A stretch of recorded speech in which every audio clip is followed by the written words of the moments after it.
കൂട്ടുകാരെ, നാളെ മുട്ടയൊക്കെ വെച്ച് വിരിപ്പിച്ച കോഴിക്കുഞ്ഞുങ്ങളൊക്കെ ഇതാ ഇട്ടേയായി. മോഡൽ കോഴികളൊക്കെ ഉണ്ട്, കൂടുതലും പൂവൻ കോഴികളാ. ബ്ലാക്ക് ആൻഡ് വൈറ്റ് കണ്ടോ?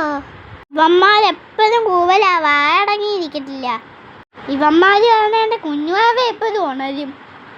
ഇപ്പം മഴയൊക്കെ പെയ്തുകൊണ്ട് ഇവർക്കൊക്കെ നല്ല സുഖമാ. നോക്കണുണ്ട്, ഒട്ട കുട്ടൊക്കെ ഇട്ട് കൊടുക്കണം. ഇനി വേറെ ഉണ്ട് വീട്ടുകാരെ, അപ്പൂപ്പന്മാരും അമ്മമ്മമാരും. കണ്ടോ അവര് കിടക്കുന്ന? ഇവിടെ ഉണ്ട് 2 വില്യം പൂവന്മാര്. താടെ കണ്ടോ? ഞങ്ങൾ കൂടെ എപ്പോഴും നല്ല വൃത്തിയാക്കി ഇട്ടേക്കുന്ന 2 ചെലന്തികളൊക്കെ ഇരിക്കുന്ന അരക്കപ്പൊടിയൊക്കെ ഞങ്ങളിവിടെ ഇടുന്നത്. അതുകൊണ്ട് നല്ല സൂപ്പറായിട്ടാ കിടക്കുന്ന. കൂട്ടുകാരെ, നല്ല മഴ വരുന്നു. ഒരു മഴ പെയ്ത് തീർന്നതേ ഉള്ളു, ഉടനെ അടുത്ത മഴ. വെയിലായ എപ്പോഴും ചൂട്. മഴ പെയ്താലോ എപ്പോഴും മഴ പെയ്തപ്പോഴത്തേക്ക് ചെടിയെല്ലാം ഉഷാറായി. ഇത് കണ്ടോ? ഇതാ ഞങ്ങളെ മീൻകുളം. മഴ പെയ്ത് മീൻകുളം നിറഞ്ഞ് മീനുകളെല്ലാം ഒളിച്ചിരിക്കുവാണെന്ന് തോന്നുന്നു. കാര്യം കിപ്പിയാ ഉള്ളത്. മഴ പെയ്യുമ്പോൾ മീനുകൾക്ക് നല്ല സന്തോഷമാണ്, ഞങ്ങൾക്കും സന്തോഷമാണ്. കുളം നിറഞ്ഞ് മീനുകളെല്ലാം വയലിൽ പോകാതെ ഇരുന്നാൽ മതിയായിരുന്നു. നിങ്ങളും എല്ലാം കാണുന്ന കൂട്ടുകാരെ മീൻ?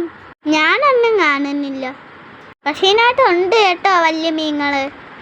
സാധാരണ ഞങ്ങൾ ശംഖുപുഷ്പം ചെമ്പരത്തി തൊട്ട് ആർച്ചാട്ടുമുണ്ട്. എന്നിട്ട് ചെമ്പരത്തിയെ കിട്ടിയോളൂ പടർന്ന് കയറാൻ. പാവപ്പെട്ടവൻ എവിടെയെങ്കിലും പടർന്ന് കയറണ്ടേ. എന്നിട്ട് ഒട്ടിരിയും പൂ പിടിച്ചായിരുന്നു. ചെടിയൊക്കെ ചീനാക്കായി. ആണ്ട് കൂട്ടുകാരെ, മഴ പെയ്തപ്പോൾ ഞങ്ങളെ വരയെല്ലാം തെറ്റലായി.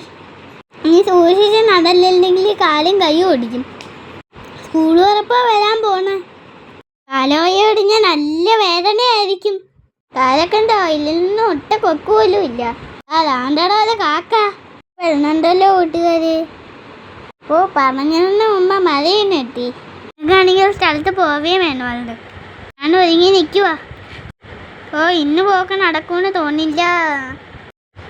മഴയൊക്കെ കണ്ട് നിൽക്കാം. അപ്പം അങ്ങനെ കൂട്ടുകാരെ, ഞാൻ പോട്ടെ. ബായ്.